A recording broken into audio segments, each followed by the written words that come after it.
Welcome to Black Love Matters, where this serves as a therapy session for figuring out adulthood, loving each other, and finding out inner Barack and Michelle. Or Jay-Z and Beyonce, or this episode, this is going to surprise you, Neil. What about Gina and Quad? Who? Gina and Quadir. From True to the Game? Yes, y'all. We went to go see True in the Game. What do I say? True in the Game? What is it? True to the Game. True to the Game. I know a few of y'all out there, y'all going to try to take my black card again. I've never read True to the Game. Shame. But I've read all the other hood classes. And the movie, we're going to have to talk about this movie. Can we talk about the movie? Yeah, we can talk about that. Okay. Okay, we'll do it maybe during your update or something like that. Yeah. So their love is just that hood love. It reminds me of the Jasmine Sullivan song. I got a 45 in my Louis bag, and I always ride for my man. If he got 3 strikes, I'm going to take if he got 2 strikes, I'm going to take the third, because that's what a real bitch do. Uh-huh. No, I'm just playing with y'all. But when I was watching the movie, they did give me that real sense of that hood love, that hood fantasy love. Now, this ain't real life, y'all. Don't be doing all this now. Don't be going out there trying to be Gina Quadar, because he died. Oh, I hope they... Am I spoiling it? Spoiler alert. Oh. For those of you who haven't seen the movie. I don't know if that's a spoiler alert. In most hood relationships, you married you with a dope boy, it ain't many options. It ain't many options. He gonna be in jail. Or he gonna die. Or he gonna be dead. Yeah, so, although I was looking like, yeah, a little bit of that hood love is nice, but Jesus, I don't know if all of it's worth it. No, I'm just having a little fun, but it is something special about that Gina and Quadar love that I'm slightly drawn to it. I've been touched by white hands, so I wake up. Like, you just want a bag. Ooh. If I came here with a bag, it's a hair, baby. Nigga, I don't want it. I get my own bag. What you want then? I mean, we could talk about this when you're doing something, but I think it's just something about, dating a boss. Mm-hmm. It's all the hood girls across the world understand what I'm saying. Mm-hmm. We know it ain't right. But it's something alluring about that. Who was you? I'm Neil. And I'm Nyambi. And this is episode 45. What a way to start Monday, right? I know, right? Monday. Happy Monday. Yes. For all you cubicle warriors. Yeah. Everybody else out there. Get prayed up. Stay prayed up. Mm-hmm. Mm-hmm. I know you probably listen to us during the traffic jam. Oh, the traffic jam or your Don't let that motherfucker in front of you Shut up. take your joy away. Listen here. Come on, Neil. But if y'all are stuck in traffic, take your phone out and leave me a 1, 2, 3, 4, 5-star rating on Apple Podcasts and Stitcher, and follow us on all forms of social media. That's at Black Love Matters. Remember, that's Black with no K. Don't be doing this on no car. Get stable and put your car in park. Well, if they ain't staying still traffic, y'all can go ahead and y'all already listen to the podcast, so go ahead and leave that review. All right, Nero, you're doing too much. What you got, baby? So my weekend was really well. As y'all know, this is the weekend that I was working like a Hebrew slave at my bot store. I got tons of stories. I don't even know where to damn begin. But my girl, the one who dog died, and I thought it was her uncle. She was on 10 this weekend. Like everybody. So we at the point where we let go of our seasonal people. So for all the folks who work in retail, know that this is kind of the in-between lull season. Mm-hmm. So September through kind of Halloween, right before Halloween is where they kind of let go of the summer seasonal people who was trash. Yeah. Clean the store and get ready for like the holiday season push, right? So we're understaffed. Meaning you got 3 cashiers to ring out the whole damn store. So we got our 3 cashiers. We trying to close. Everybody working 6-7 days tired, right? And so it get to the point at the end of the night where we don't even talk to each other no more because we talk to guests all day. And it's just a mutual understanding. Like, I just want to sit here in quiet meditation and prayer. Leave me alone. Don't talk to me. Don't talk to me. Don't look at me. Don't ask me to do nothing, right? Because we talk all day. Right. But baby girl, she ain't like the silence. So all of a sudden she was like this. What did she say? She was like, I love the fall, and I'm the only one engaging. I'm like, me too. I love the fall too. My favorite movie from the fall is this. Can you guess it? Da da da da da da da da. And she just sung the whole damn Addams Family song to all the cashiers, and everybody just looked at her like, what the fuck is wrong with you, bitch? And then she was like, you know what? She's like, well, let's ask another question. What's everyone's least favorite Halloween movie? And everybody's like, what the fuck? Why are you still going on with these questions? Uh-huh. Then she's talking about The Nightmare Before Christmas. Come on, don't do it. The other guy, she was like, that's not a Christmas movie. Not a Halloween movie. It's a Christmas movie. She said, oh, well, I asked the question. I get to answer it how I want. Millennials. She ain't a millennial. What is she? She older. I almost said her name. We call her C. C is about, I give her a clean 35. She's still a millennial. I mean, she had the tip end of that. And then when she got done talking to us, because, okay, now we're at the close. Like, we're at the point where the store is closed. Everybody at the front looking like a gang. We got the door. We only got one door unlocked. We trying to get these guests out of here, right? And here come C, right? The guests come through. The problem was I shouldn't have had her on the register. I should have had her doing some other shit, right? Mm-hmm. So the guests come through and had a Harry Potter shirt on, right? And this is for all the black nerds out there. She was like, "What's your Patronus?" My Patronus is a Saint Bernard. What the fuck is that? Well, all the Harry Potter nerds out there understand. So it's like your spirit animal type thing. You ever heard the spell like Expecto Patronum? Yeah, Expecto Patron. Yes, no, it's not Expecto Patron. Oh, Expecto Patronus, I think it is. Uh-huh. But anyway, it's kind of like your animal spirit guardian type thing. All the Harry Potter folks out there know what I mean. I thought that was like the like alakazam, like the magic word that you say. But it like calls upon like your spirit animal to come squat up on people. Oh, okay. You know what I'm saying? Like Harry Potter's is a deer and shit, like stuff like that. And so she just seen this woman with a Harry Potter shirt and was like, "My Patronus is a Saint Bernard." A fucking dog. First of all, how do you know that this woman just didn't get this shirt just to have it stylish? Second of all, how is your Patronus a Saint Bernard? Third of all, how do you know this? Like, what BuzzFeed quiz did you take to say my Expecto Patronus, or no, my Patronus, whatever the fuck? Patronus. Harry Potter nerds, y'all correct me, is a Saint Bernard. You know what? I watched the movies and I still 10:45 at night and she telling this to people. I didn't get none of this stuff y'all talking about during watching. It was in the last couple movies. You know, it's 7 of them. Yeah. Or 8 of them. Well, you bought me that box set. I do, low key. Look, now I'm hurt. My favorite Christmas movies is Harry Potter. I watch all of them. That's not a Christmas movie. You know what my favorite Christmas movie is? What? Roots. Oh my goodness. We was talking about Halloween, but no, that is my favorite Christmas. Y'all, Nerum watches Roots starting December 1st throughout the new year. Like, when we go to bed, it just be playing in the back. And not the new Roots. The one with, what's his name? Reading Rainbow. What's his name? No, LeVar Burton. Mm-hmm. That one. So work had me tiptoeing on my nerds. We're talking about my Patronus is a Saint Bernard.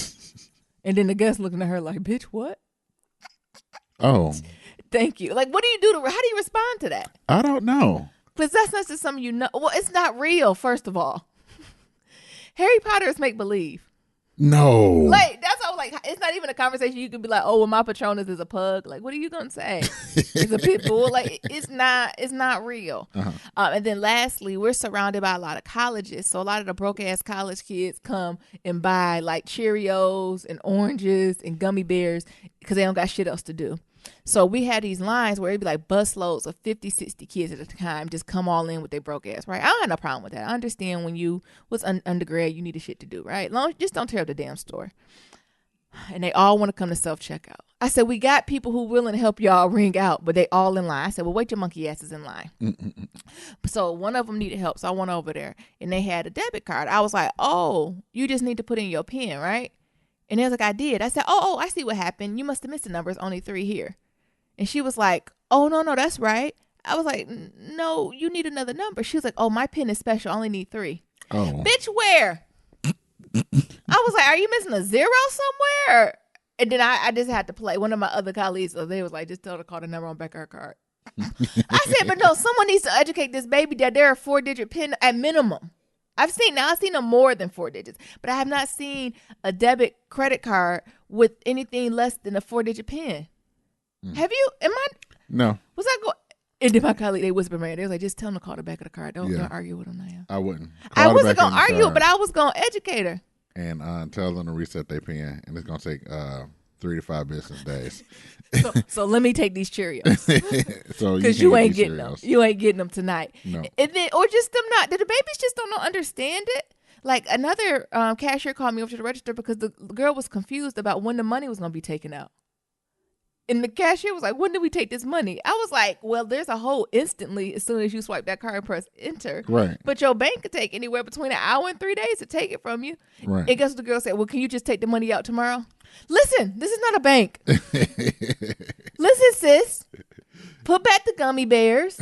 The way my savings and checking account is set up. And I understand what it is to be broke. But you go come to my box store, like I said, with your Greek Chobani yogurt and talking about, "Can you just take the money out tomorrow?" No, ho. That's not how it works. It definitely not. This Chobani ain't worth it. So you live on campus, right? So that means you got a dining plan. I need you to do like the rest of us and sneak Tupperware in there and steal food. Oh my God. I had a roommate who stole a whole dozen bagels with the calf. And I didn't even realize it until she was like, Nayambi, you want some bagels? I was like, oh, I ain't been shopping. Give me a bagel. I'm like, damn, how you get the one from the calf? She said, oh, bitch, I go in there with a Ziploc bag every day. She white, mind you. Oh my God. I had my roommate stole bagels. They stole all the condiments. They stole the honey. What else they stole? They stole all the cereal, the fruit. I think you're supposed to be able to take like fruit in a bagel.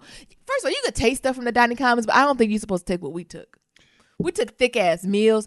Actually, I done seen some hood people come in there with Tupperware and like make plates and just slide in their backpack like, I'm gonna eat that later. That reminds, yes. So I did not. When I was at this black college in Tennessee, Yeah. we only got good food when like somebody came. What you mean? I mean, define good So like food. steaks, Y'all or like got ribs steaks and shit like that. So I remember like a senator or somebody was coming to speak at our school, right? Yeah. And I was a freshman, so everybody was on the football team like, yo, you need to go to the grocery store because now it's the time. Yeah. I say, what you mean? Like, nigga, we going to have steaks and all types of shit in there. Yeah. Nero went to the grocery store and bought Ziploc bags. That's what you're taking. And aluminum foil. No, okay. Now, they ain't have aluminum Listen foil. here. So, you know, they had them steaks lined up, and I was just getting them steaks and putting them in aluminum foil. And that night, when all the calf closed and niggas hungry eating that ramen, Yeah. guess who's selling steaks $5 a pop? You $5? Yeah. And they paid for that? Hell yeah. Was the steaks good? Hell, they paid for it. Well, our undergrad, we ain't had no steaks, honey. I mean, some of the food was good. We ain't have all that, though. We had steaks because I think a senator came or something like that. But still, where the hell you get steak? I guess it's a small They had school. steak, yeah. We don't got enough. No, they had like 1,200 students there. Oh, yeah, please. We one floor can have, one building can have 1,200 students. And our calf closed at like 5 or 6. So. Yeah, that's what time ours closed. That shit closed at 7, and you get you some Doritos after. But the thing is, on that campus, it ain't shit there. So, we had you missed pizza lunch. at least, honey. You missed dinner. It's a wrap. Yeah, you starving. Yeah. Yeah. I think that's a college rite of passage. I really didn't get onto that till I don't know. Just something in my mind never clicked to take the food. Like, I take a banana or orange, but when I tell you, people was taking full ass old country buffet bags home. And I ain't noticed somebody offered me. I kept saying, Dad, she always got a bagel. And one time she was like, Naam, don't buy no bagels. You just had mine. I was like, well, no, you don't have to buy. She said, oh, I ain't buying these. She said, Naam, stop buying bagels. She had to tell me. She said, stop wasting your money, sis. Oh my! We already paid for this. Yeah, that's what she said. Now I'm known for taking some forks, some plasticware from their ass though. I would take the whole plasticware and all the side condiments. Anywho, y'all lit like me. Fenty by Miss Queen Rihanna. Rihanna, come the fuck through. I've never been a stan for Rihanna. I'm a fan of Rihanna, right? But I've never been a stan. But sis is fucking killing it right now. You know what? Fuck the music. I need Fenty everything. I need a Fenty house. I need a Fenty couch. I need Fenty clothes. I need Fenty mayonnaise. I need Fenty miracle. I need all of that. Y'all see she got this makeup line that has over 40 different shades. Come on. Here's my damn money. I'm actually already text one of my friends and say, hey, bitch, when we going to Sephora to test this motherfucker out? Because I got to buy it. I'm going to buy it. I ain't even into makeup like that. I like a little BB cream, a little Vaseline on the lips, an eyebrow. But Rihanna's about to have me looking like the golden reindeer, okay? Because she got that highlighter, too. I don't really know what to do with it, but I'm going to buy it because it's a pretty gold color. So I'm going to buy the primer because that's to patch all the holes on your face. Oh. And then I'm going to buy... Ladies, you know what I'm talking about. Why you laughing at? To patch all the holes. That's what the primer for. That's to patch all the holes. I ain't saying I got craters on my face or nothing, but the little uneven little, it's just to blur it on out. And then I'm gonna buy that foundation. And then I'm gonna buy that little highlighter stick. Y'all gotta send me some links on how to do this. I think I put it by my eyes and my cheeks. And then I don't know if I'm buy that lip gloss. Sis, Brianna, one question. I don't know why she made 40 shades of the foundation, but just made one lip gloss. I don't know how I feel about that. And I like a bold lip too. Mm-hmm. And the lip gloss is first. I don't like a glossy lip, so I might not have to get that. I like a bold matte lip. Yes, to go from there. But me and my friend, we gonna go swatch it, and I'm gonna be on it, and I'm gonna be shining like a motherfucking diamond. Hey. But you know what really made me want to stand for Rihanna on this? I ain't saying my coins is loaded like this, but I gotta go support sis. It made me start thinking about all these other makeup brands, right? No shade to Rihanna. Like I said, I'm supporting her. I'm buying it. Go sis. But Rihanna don't got no training when it comes to makeup. No, we family, right? Yeah. She don't got no training when it comes to makeup, applications, skincare. You know what I'm saying? Yeah. Her realm is allegedly singing, and you shady. That was shade. I done bought my fair share. I can say what I want. I done bought my fair share of Rihanna CD. I done supported this woman. Let me make my point. So in 1 year, we'll give her 2 years. So we'll say it took her maybe 2 years to come up with the collaboration, products, branding, and create the products, right? Mm-hmm. Sis was able to come up with 40 different shades. What the fuck have Maybelline, L'Oreal, and all those other brands been fucking doing? All these years that they only can come up with 1.5 brown shades. I take it about 3. Light, caramel, and black. So niggas only got 3 shades with them. Rihanna's able to come up with 40. And again, no shade to Rihanna. She don't got the experience that these other makeup companies got. These other makeup companies don't got one Negro on the staff to say I work here and I can't even wear the makeup. So it just got me thinking I really got to refocus back where I put my coins and my dollars to. And Fenty, Rihanna's about to get my money, sis. As a brown woman, I hope she take over the makeup game and make all them motherfuckers sweat. And the thing is, she didn't even just hold out for the brown girls. So I would have been petty. My line would have started at caramel macchiato. That would have been the light. I would have been petty. I would have had 40 shades of brown, and then I would have had 2 colors of white. I would have had alabaster and pink.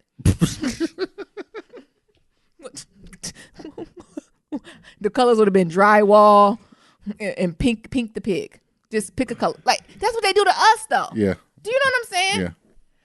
But Rihanna's a better woman than me. And she even gave the pale sisters help, too. Yeah, because y'all got, from albino. Albino. See, they got basically from see-through to Kim Kardashian.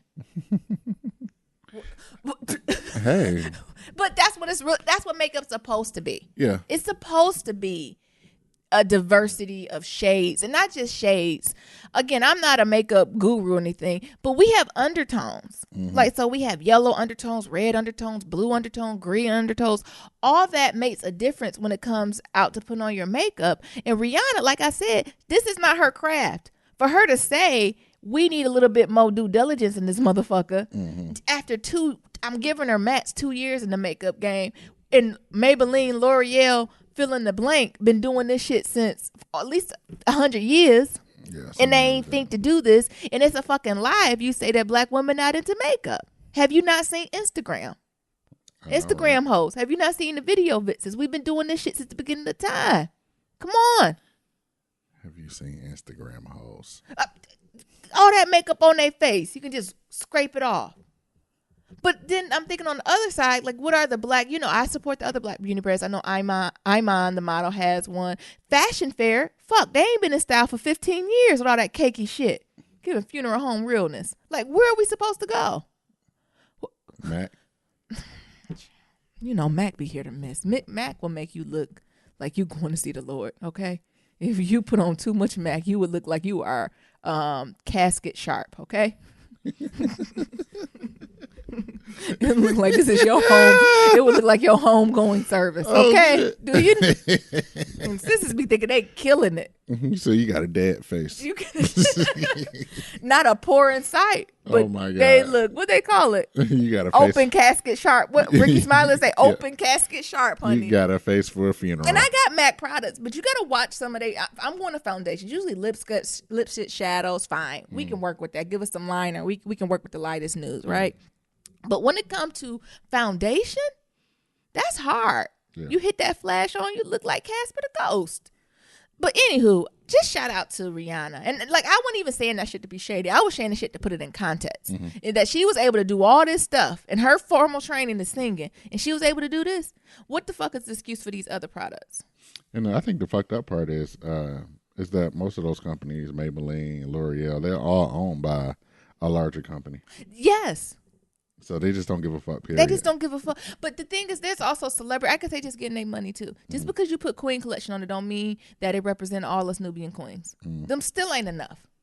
So I don't know. I just really got excited when I seen it. Shout out to y'all. Y'all done got y'all Fenty too. And it's middle priced, I would say. I think it's right around that $30, $40, which can be a lot. But it's also $100 foundations too. But I think I hold more. I'm more pissed about like the Maybellines and all them and stuff because they're the affordable drugstore. So that's the everyday sis bro cuz can go there and get you some foundation. That's what I'm saying. We got to pay $40, $50 just to get something to make us look decent to smooth out the imperfections. That shit ain't fair.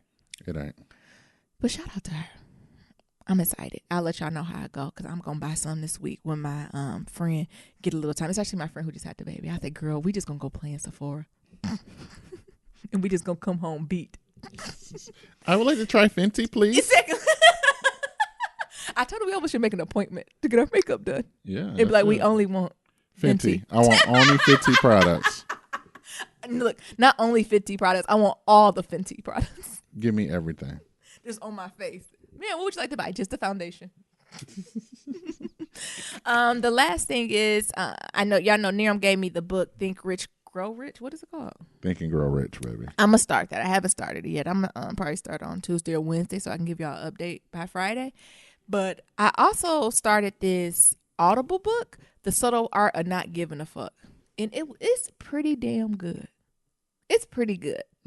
Because I was getting to the realm where, I listen to my podcast and I still do, but I kind of go in and out with it. Like where it's like, okay, that's enough podcasts. Let me get a little book. Let me get a little literature in my life.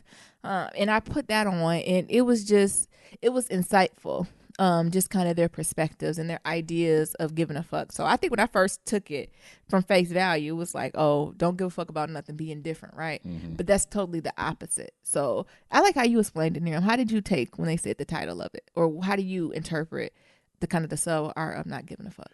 I think the art of not giving a fuck is like not giving a fuck about what people say, the connotation of what you're gonna do, and just doing it, and not worrying about what anybody else think about it, and doing it say 100%. it about it, and just doing it to the best of your abilities, and just being like, fuck it, I did it. Yeah, and I think something about that just triggered me and kind of set off a switch for me that says, oh, that's very right. Because I think thinking back to kind of my previous professional career, it was very political, and you had to almost think not only 10 steps ahead, but what the person next to you, around you, behind you was going to think. But being in this space where I don't have to be in that political climate. Right. It doesn't matter. Like I can be 100% me. Not that I wasn't 100% mine in my professional setting, my previous setting, but I think I had to do a more censored, filtered down version of who I am compared to now I can be 100% me and be like, basically kiss my ass. Yeah. It's a whole different realm to kind of break myself into and really getting used to. And that book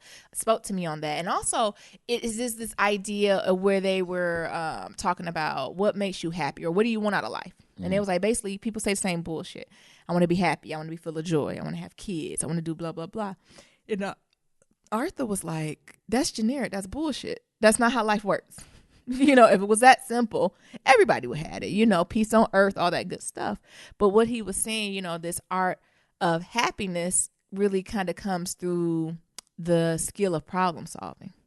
So it's always something going down, right? And people kind of find this joy in the process of problem solving and finding the solution. The solution isn't the happiness and joy. It's that point of finding kind of the solution to it.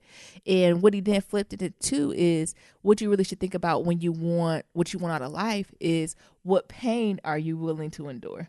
And I was like, what the hell is this white man talking about? I said, well, look at these crafty cats. What is they saying?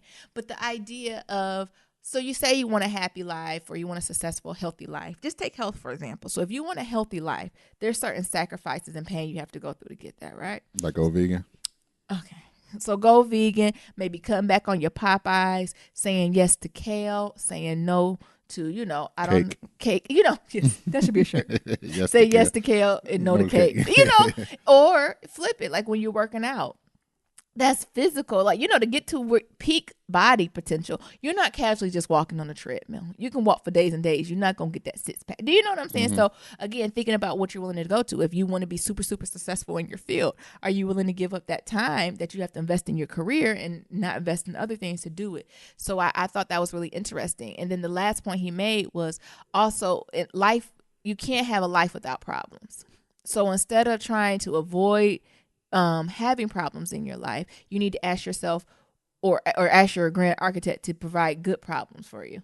So you want a life full of good problems, because you're going to have problems in your life. It's just the type of problems that you're going to have. So what's the example of a good problem? Hell, what the fuck what'd you say? Are you trying to? No, I'm just asking. What's the example of a good problem? I think a good problem is, say if you're on the steak or lobster? Is that a good problem? Yeah, that's a good problem. Say if you're on a job hunt, right? Or you're moving up within your field. Maybe you got 2 offers from 2 different companies. Both great. Where do you go? Gotcha. Stuff like that. With your or an option. You're doing really well. Your spouse is doing really well. You get a job on the East Coast. They get a job on the West Coast. That's a problem. But what do you do about it? Do you sit like? Yeah. Okay. Those good problems. Them good problems to have. Stuff like that. So. I'm not done with it. I just maybe halfway through. I just thought it was interesting. I just been reflecting on that and just more so getting new perspectives on life and how other people think about it. Y'all know we believe in the Detroit philosophy. If you like it, stick with it. If you don't, if it don't apply, let it fly. Absolutely. What's going on with you, Nero? A lot of the things actually. So we had our open house this past weekend. Yeah. So fingers crossed we get an offer. Yeah. We had some, I wouldn't necessarily call it drama, but our house and our next door neighbor house is on. Ooh, it's going to be a good story, y'all. When we talk about how to sell a house, Niram was, and this he was motherfucker angry. Did some shady ass shit. He did do some shady shit. Fuck you forever. Yeah. You know who you are. Yeah. So, we talked to the realtor and going through that, because one of the things that happens is you sign on like these contracts or this time period for your realtor. Yeah. So, it can be a month, 3 months, a year, 6 months, and things of that sort. So our time is coming up with our realtor. So, just having that conversation with her to figure out if we're going to stick with her, what's the next steps and things of that sort. So I think that conversation was very insightful. And then, afterwards I had I don't want to call it like a working lunch or whatever. We just had like coffee. Well, not coffee, but like tea and whatever. Oh, we talking about me and you? Yeah, we talked and things of that sort. And this is one of the times that, me and Naomi has different philosophies about things. Yes. And I think during this time was one of the times like our philosophies came up, and it's like, no, I think we should do it this way. Yeah, and we'll talk about it in detail when we do the how to sell the thing. Mm-hmm. And you can even tell them a little bit about it. So during this whole house, I'm sorry, Niram, to jump in. Mm-hmm. I told Niram, because I know how our personalities and philosophies are very different when it comes to stuff like this. So in situations where we know we're going to be very different, we like to assign leads. Mm-hmm. So Niram is the lead on selling the house. So with that being said, that's why we're following his lead a little bit, because if I was the lead on this house, we would have went a different route. So I'm a lot more, I give a time period. I put timelines in my head. And if I haven't met goals in my head, then I go 1,000. I go ham, I go assertive, I go aggressive, because I just want to be done. Yeah. But Niram is definitely in it for the long game. Yeah. And that's the way I play. I'm always playing for the long game. Mm-hmm.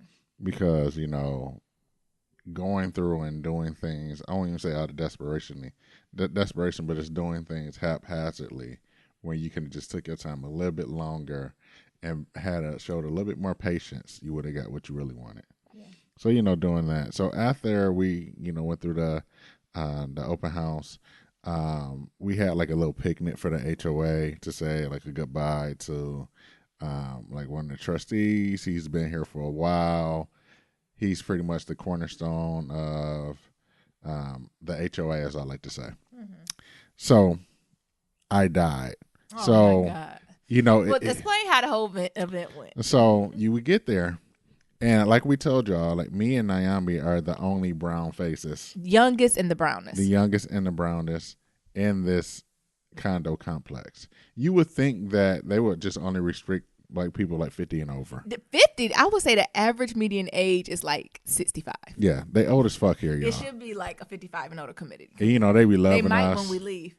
You know, they be loving us. We touched by white hands. Yes. We quiet. You know, we really don't be partying like that because, hell, we got lives and shit to live. We got to go to work. I be mad when they be making too much noise. So, you know, Nyambi is a trustee. So I'm trying to figure out a way how to get out of this because I really don't want to go. But I'm a trustee. I got to be there. My mood wasn't even for it. I already had in my head, like, I'm not really ready to play with white people today. He's still mad about what our neighbor did. It's all fun and game. What's it called? All fun and war? Yeah. What is it? It's all fun and games and love and basketball. That is not how. Go ahead. But I wasn't really here to even play with white folk today. Y'all know he was in that cancer energy. Because, you know, I got done talking to my realtor, and she was talking about the neighbor next door, and, like, the picnic was more or less celebrating him. That I'm like, I really don't want to fuck with him. Yeah. And I really just want to punch him in the face, but I can't. Yeah. So Nyambi is a trustee, and you know, Nyambi saying hello to everybody and things of that sort, giving people hugs and all this other things. Mm-hmm. And this white lady come up and say, you know, what's your name? Yeah, she wasn't Nyambi. New ones. And then she's like, you know, it's amazing on how you guys get your hair to go this way. Jesus. And then what happened? She grabbed Nyambi's hair because, you know, Nyambi got these Havana twists now. So she started at the root and like touched the hair all the way down. And I'm looking like, oh my God. Oh my God. Like, I wanted to just go slap that lady's hand. Like, get your hand off my woman's head. I know we've been playing with them dogs. And I looked at Nyambi and, like, I had this face like, oh, shit. And then the lady looked at me because she's like, you know, I just want to introduce you to Nero. And then I had to fix my face real quick. Because you had to distract. I have to distract and quickly redirect. Because I was looking like, oh. You know how Weebay was looking like on The Wire? We was like, oh, okay. That's how I was looking like. And then afterwards, I pulled Nyambi aside. I said, baby, you getting soft. Or you getting slow. You usually good for a good head I'm a now. Good dodger. I'm a dodger with white But people. That white woman got you good. She was quick. She got you good. And I'm looking like, oh my God. Because she was already too close where it looked like we would have been fighting. I know. We already got it looked like we fighting. Because the thing is, you gave her a hug or something like that. She gave you a hug. As soon as I went for the hug, she grabbed my head. It's amazing. It's amazing. My lover. Yeah. She grabbed my head. It's amazing how you guys get your hair together. I said, oh. And they're skidding and grinning. I was like, damn, Nyambi. They gave me a little joy, but I was still like, I'm not here for white people because they just petted my woman like a dog. Oh my! No, she ain't pet. She like caressed me. I know. She held me like a lover. Yeah, you know how they be kissing in the movies. So she like rubbed the back of her hair, and then like her hand went down. And the thing is, the white woman's touching it and like kind of squeezing it to see if it was soft or crunchy. Oh my God. I can tell because like I remember, and you could tell she was surprised because my shit is soft. Like she's like, oh, it's soft. It's amazing. It's soft. I started to go to the realtor and be like, short sale. It's soft. Get rid of this bitch now. But it's I don't know if this is locked. Is it twisted? Is it braided? I don't know what you call these, Nyambi, but they're soft. They're beautiful. They're beautiful. Amazing. You're beautiful. I know, bitch. Your melanin is popping. They want me to have a brown baby so bad so they can sacrifice it to the gods. Yes. I think they want me to. We having the brown baby here. You know they're going to call that baby a monkey.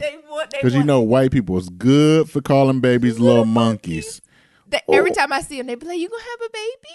I said, no, so y'all can do a sacrifice? No, that's what every time they see us. Why they want kids? What a baby going to do in this condo? What a baby going to do here? I don't know. They're going to give you all that old-ass baby shit. You know how white people do. White people always got some spare old-ass baby shit in the closet or in the basement somewhere. And whenever somebody have a baby, they go get it. Like, oh, I got little Johnny's toys. Go dust it off. Old wooden-ass horse. Oh, my God. Trains made out of lead and shit. They did get me. But they did their little barbecue. And yeah. It was unique to see older people like that. It made me think of what I want my 5th chapter to be in my life. Yeah. So, you know, Nyambi telling me all their business. Like, you see them right there. They're the one that want a jacuzzi on their patio. Yeah. And she pissed because we told her we got to put it under. Can't put no damn jacuzzi on no deck. No, not a patio. It's a deck. Uh-huh. So a deck is off the ground. Yeah. You can't put that on there. And we get snow here. So you're going to have a jacuzzi and snow. Your old ass ain't shoveling. So you're going to collapse this bitch. That's what you want to do. And then you expect the HOA to pay for not only your deck, the damage, and a new jacuzzi. No, ma'am. You put that shit on the ground. You one person I didn't see was the guy who said he gonna need counsel. No, he was petty. He sent the big old email to the whole HOA and was like, I will not be attending this bullshit. And he was like, I better not come out of my my HOA fund. Because he said he ain't coming. Oh my God. And y'all want to buy a house.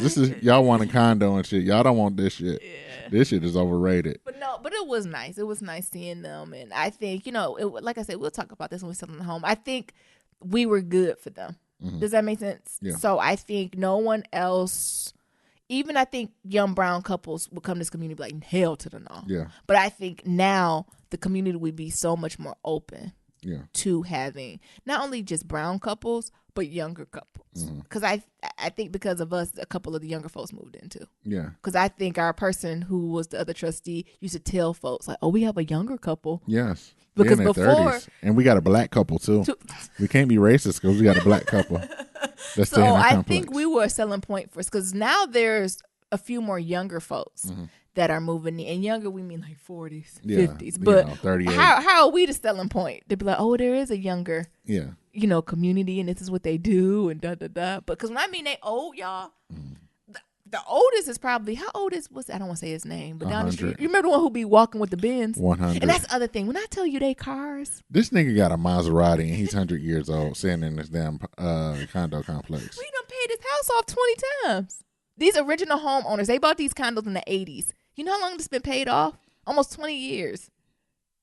Yeah, they be driving like Maseratis, Benzes. Mind you, they just going to the like Cracker Barrel. Meanwhile, I got a fucking Kia Sorento. What the hell I'm doing? Yeah, our cars is lame. When I tell you they be pulling up in Cadillacs, but that Maserati hit me in the throat. Like, okay, Cadillac, I get it. You know, Benz, I get it. You retire. A fucking Maserati?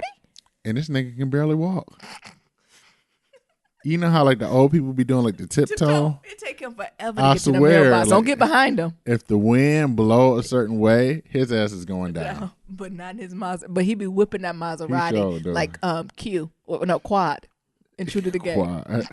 Quay, baby. Oh, I call him Quad. Okay, Quad. All right. I'm sorry, now I took over for you. So I had to change the person. If I ever get a hall pass, Tiana Taylor is now on my hall pass list. She has a very, very strong features. She does. That's your type? Now it is. The strong facial features? I was thinking about her body. Oh, so you're not worried about when them light squad, you feel that strong chin? No. Oh. I ain't gonna be kissing her. Oh. It's a difference. I thought she was your pass. Your pass, I'm loving on all pieces. No. So that's the difference between man and a woman. Okay. Because a hall pass, I ain't kissing nobody. It's the difference between fucking and making love. Oh. Fucking, you don't kiss. Okay. Ain't no kissing during fucking. All right. But, she been killing it lately. Like, so I've seen her, like, on Fashion Week. And she's been killing it since My Sweet 16. She has been killing it. But lately, I was like, damn, man, she had that baby. She can have that bounce back. Damn. She got more than bounce back. And I think us brown girls, we was a little mad at her. We not mad at her no more. But before, like, first of all, she had the baby on the kitchen floor or some shit like that with no epidural. So we was a little pissed about that. And then they asked this, like, well, oh my God, your body's sickening, for the Kanye video. And they was like, what did you do? She was like, I don't work out. Bitch, shut up. I can't look at a Popeyes without gaining weight. Come on, I don't work out. Bitch, bye. You're dismissed. Since even if you don't, I think that's when you lie. No. She work out. Because the thing is, of course she do, but like, she may. I'm sure she's naturally skinny, but to get where she at now, she either work out or paid somebody, one or the other. Hey. But I don't know if you can pay for that. That looked like some natural from the motherland shit she got going on. But that does remind me of like how there was a story, and this is like totally off topic, but there's a story about Leonardo da Vinci on how he had. I'm about to tell you like how he had burnt like all his earlier stuff, and he had like threw it away, burnt it, and things of that sort. And somebody asked him why. He's like, because I don't want everybody to think like this. I want everybody to think I did this shit easily. So he didn't want to show like all the crappy shit in there. He didn't want to show like all the crappy shit in the earlier works and things of that sort. So he burnt it. He's like, I want everybody to think this shit was easy. Well, so the same thing can be happening for Tiana Taylor. Well, you're good at things. People think it's easy, but it take a lot of work to get there. Mm-hmm. So you think Tiana trolling us? Yeah, she trolling y'all nigga. Yeah, I remember that interview. I mean, she ain't say it shady. Like, she ain't say it like white girls. Like, oh, I didn't do anything. I'm just natural. She just like, nah, sis, I don't work out too. Mm-hmm. She said, I think she said breastfeeding. Bitch, ain't no breast milk in the world to look like Tiana Taylor in a Kanye. If that was the facts, honey, can I? You want to breastfeed? You ain't got no kids. I mean, if I get the outcome is that I have one tomorrow. It's worth it. It's a good trade off. Okay. But she's sick. What you just saying? She's sickening. Yeah, she's sickening. She is sickening. Though. She is sickening. So. I'm not the biggest fan of her music, but she another one. See, when last time she put out music? Like recently. Oh. But no one's really here for it.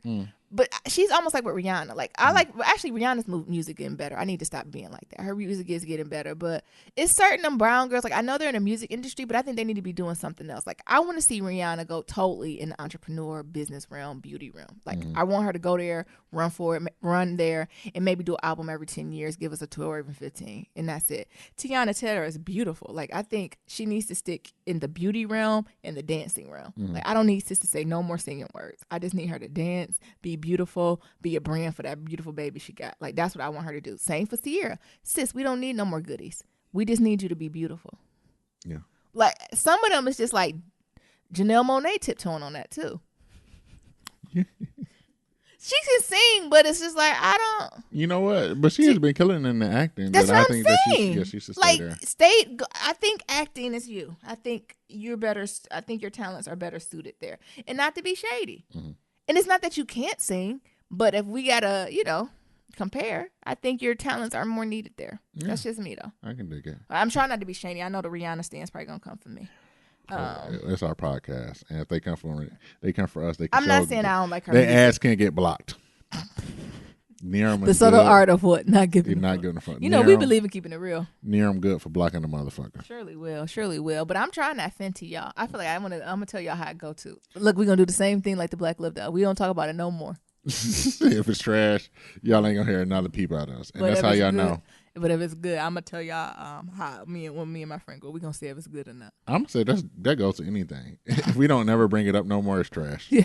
Especially for black products. White products, I'm more into the ground till it's trash. You gonna get sound bites on it. For black products, I like to just let it be easy. Just let it be. I just let it be, honey. So speaking of that, we're about to talk about True to the Game. True to the motherfucking games. So.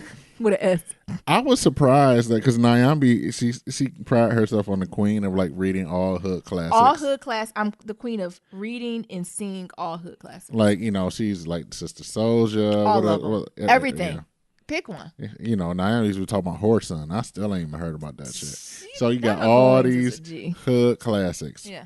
And she ain't never read not one True to the Game. I had the impression that True to the Game was, I think because of the stereotype, because all the folks in prison read it. Like I didn't know what I thought it was, but it was not what the movie was about. Well, that's the thing though. All hood classics in prison is like a form of money. You're like, yeah. Really? Yes. As a person who. So they reading the coldest winter ever up in prison. Yes. Really? Yes. And then he's selling it off. Omar Tyree Fly Girl. Yes. Oh Lord. And they selling this shit off like packs of cigarettes. Really? Yes. And I think I just had that in my head, and I was like, no, I can't mess with that. And that's why, like, I've heard of Truth is Game. Like, I'm not one of them things where it's like I never heard. Like, I've heard of it, but I associated it just with a genre that I wouldn't be interested in. Like, I thought it was like a jail saga. No. Of like niggas in love in jail. Like, I was just like, what is this? Like, I can't relate to this at 15. That's why I never read it. Well, it's a dope book. I remember the first time I read it was me and my best friend, and her parents didn't want her to read it because I had like sex and all that stuff in there. So I remember her be like, "I got it, oh my god, but don't tell nobody." And I remember like sitting on her back porch. It? I don't know. Like one of her older we gonna cousins, have to ask her. One of her older cousins probably got it for it. And I remember just sitting on her back porch and like reading it and like taking turns like reading page by page. I read it out loud. Yeah. Y'all silly. I would say that's one thing I would give my parents. My parents really didn't care what I read as long as I was reading. So, it gave me a sense of nostalgia, like looking at the movie. So I want to read it. I think I'm already 2 books down. So I need to finish The Subtle Art of Not Giving a Fuck in your book. And I think maybe that should be our next book. True to the Game. Hey, it's 3 of them though. See, I'm the one, if I start a trilogy or a series with multiple books, I got to read them all, even if they're bad. Well, the thing is, we got to get them now for the price to go up. Oh, well, no, I don't think it's going to go up. I didn't even know this movie was out. And I'm a movie person. So what are your thoughts on True to the Game? It was beautifully hood. That's what I would say. It was beautifully hood. First of all, Columbus Short, come to the front of the congregation. we've been praying over this brother. I hope he come back. He's a good actor. Like, y'all, I know he ticky boom boom. He on that, that nose candy. He was on that nose candy. He whipped his wife ass. Did he whip her ass? Allegedly. And she whipped his ass. Allegedly. Every sinner got a future and every saint got a past. I just hope that he is moving towards his sainthood. Because seeing this movie made me miss that nigga on the screen. Because he can act. He can. With a K. He can. When I tell you I was having flashback scandals, that nigga can act. He can. So I enjoy just seeing him. You know what? I'm going to start crying. Y'all know who came on the screen? Who? Lafayette. And all you hear as soon as he come on the scene, Nelson Ellis. Yeah. All you hear now, too soon. And he was looking good. He was. He was out there doing it. He was doing his thing. He was doing what? Acting with a K. He is. I always call him Lafayette, but Nelson. I'll make sure I'm saying it correctly. Nelson, he is just the type of, whenever he on the screen, he reminds me of like the Angela Bassett. So whenever Queen Bassett's on the screen, I feel like I am her, she is me. We are sisters, friends, or she my mama. So when Nelson comes on the screen, I be like, that is my boy. Like, I be waiting for his one-liners. And the thing is, it's not even about the words he say. It's about the eye roll. It's about the movement. It's just about fucking him. So I enjoyed that. Vivica Fox, we don't give her enough props too. She been in the game a long time. She queen too. I don't know what 50 Cent did to her, but she ain't been the same since 50 Cent in them surgeries. But she's still queen and she still fucking got it. I don't care what nobody says. That nose, it looked okay, but she still fucking got it. You hear me? So I'm just talking about the overall care. But I'm gonna warn y'all: don't go there expecting this to be an Ava DuVernay.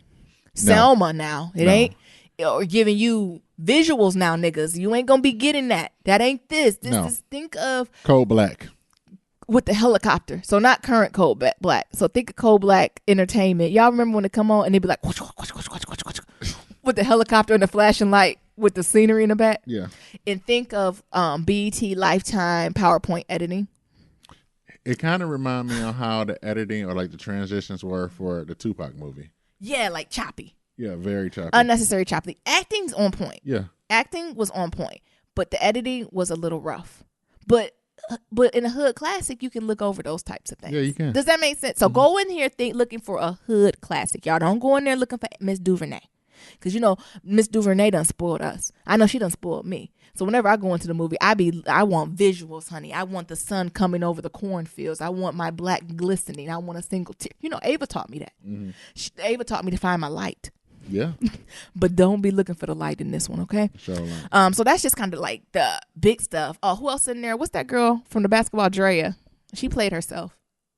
She typecast. Yeah, she was typecast. She just was in the tub in lingerie the whole time. But she did well. Kind of like Karuchi. Yeah. Was for no, I take that back. Karuchi did more acting than Drea did. No, that's disrespectful. The thing is, I don't know how Karuchi act in real life. No, we're on true to the game. Okay. And I think that's kind of the big. I was there for the whole movie. I was there for the whole movie. Like this idea. Well, maybe you should give them a summary a little bit what it's about, and we can give insert from there. All right. So it takes place in Philly. Yeah, it takes place in like Philly, Baltimore, and New York. And Shout out to Philly. I think I like Philly. You just like a bunch of niggas with beards. I died when they was like, oh, he got a beard. Every nigga in this film had a beard and a bald head. Is that how y'all be in Philly? That's how niggas And then here come Niram, never been nowhere culture. He said, well, it's a lot of black Muslims. That's what they do. Nigga, in what is it the Quran they read? What they read? In what Quran do it say niggas gotta wear beards? What are you talking about? What does that have to do with them being Muslim? Farrakhan don't have a beard. Is that the same Muslim? We talking about NOI? No, we ain't talking about NOI. Oh, that's the only black Muslims I know. No, that's the only ones you celebrate. No, that's the only black Muslims I'm used to. I'm used to the Nation of Islam. Is it separate? Yeah. Oh. We ain't talking about niggas in suits. We're talking about niggas in white linen outfits. Oh, Muslim. Yeah. What is... No, we're not going to do this. We're not going to go down there. We're not going down that route. Shout out to our Muslim friends, brothers, sisters. We love y'all too, honey. So, true to the game, just a long story short, it's a love story about a dope boy and a college girl. So we have all had this type of story of, college girl hanging out with a ratchet friend. They run into a dope boy. Dope boy fell in love with her. Yeah, he just came out of nowhere, falling in love with her. His name is Quidar. I guess we could just walk through it then. So it started off with old girl. The opening scene is she getting ready to go, and her hood friend was like, "Girl, we going out tonight. We gonna catch the train." I done cut. In Michigan, we ain't had trains. We just took 94 up. Or 75.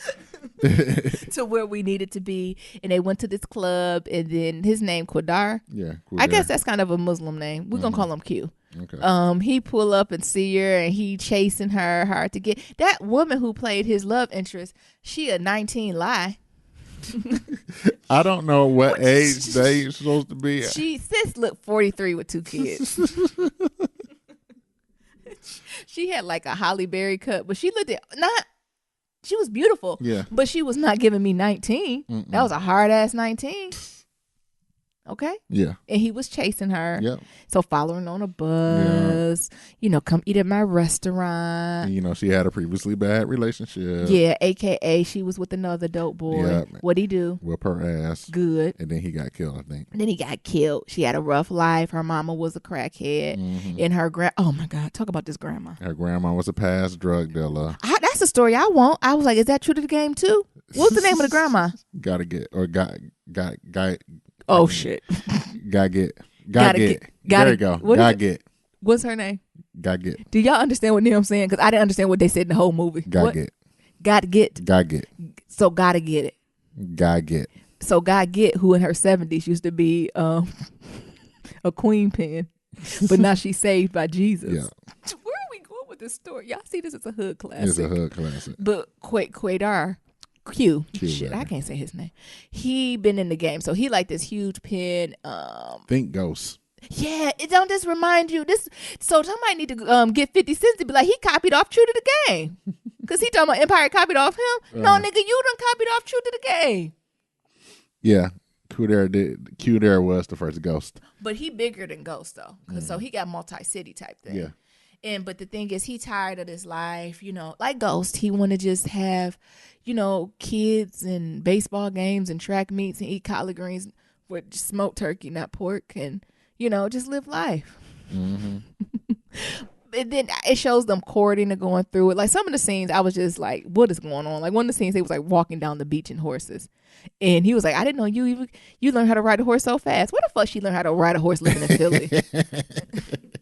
And she was riding that horse so well. Niggas are scared of shit like that. We was like, this shit ain't realistic. I told him, don't you take me on no first date to ride a horse. Nigga, I'm scared. I'm from the city. What am I going to ride the horse for?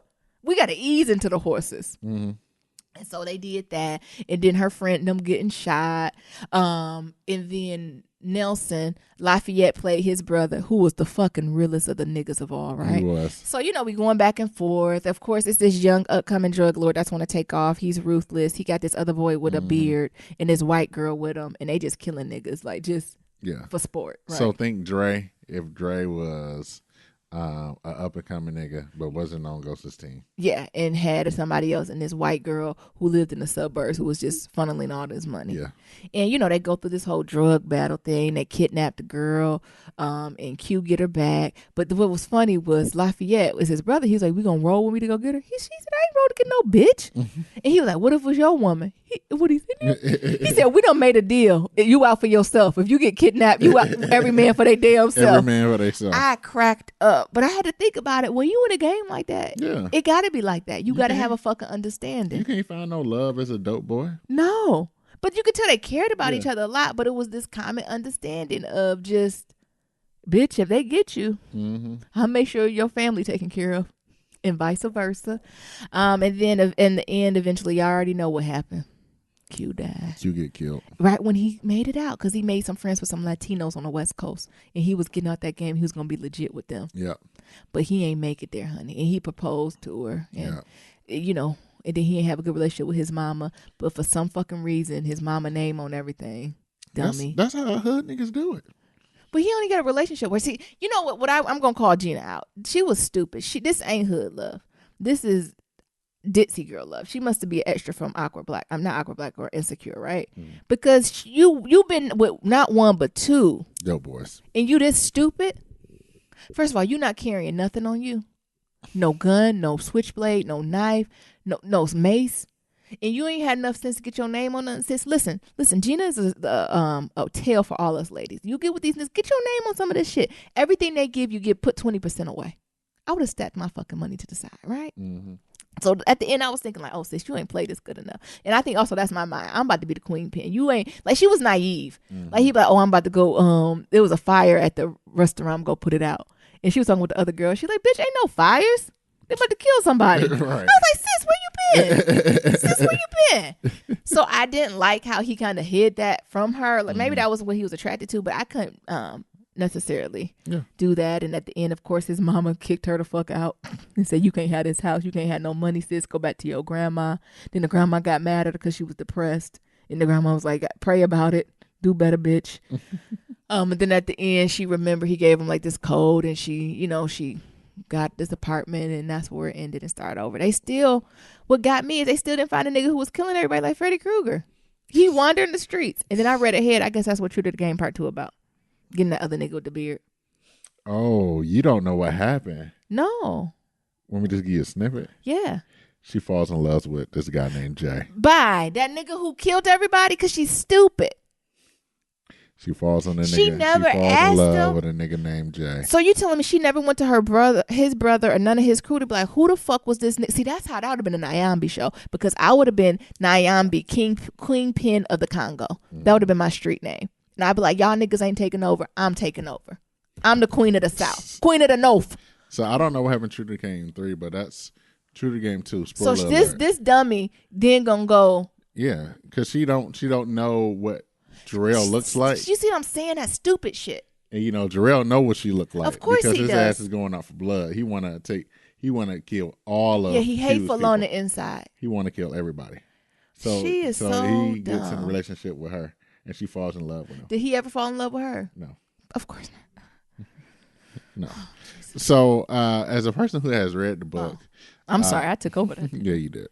As a person who has read the book, it was definitely nostalgic. It kind of followed the storyline, but it's a little hard because I think True to the Game was, in the 80s? Yeah, like in the 80s, early 90s. So they had like a modern twang to it. So girl, instead of being on the train and catching the cab, girl, I'm gonna get on my Uber. Yeah.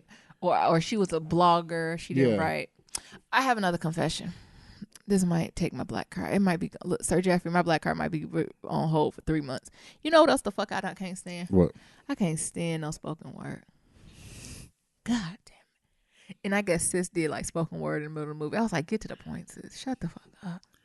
So Nyambi it's up there with and Nia dancing. does not like spoken word, no poetry, Jesus. none of this stuff. And I'm like, I don't why? like Negro poetry.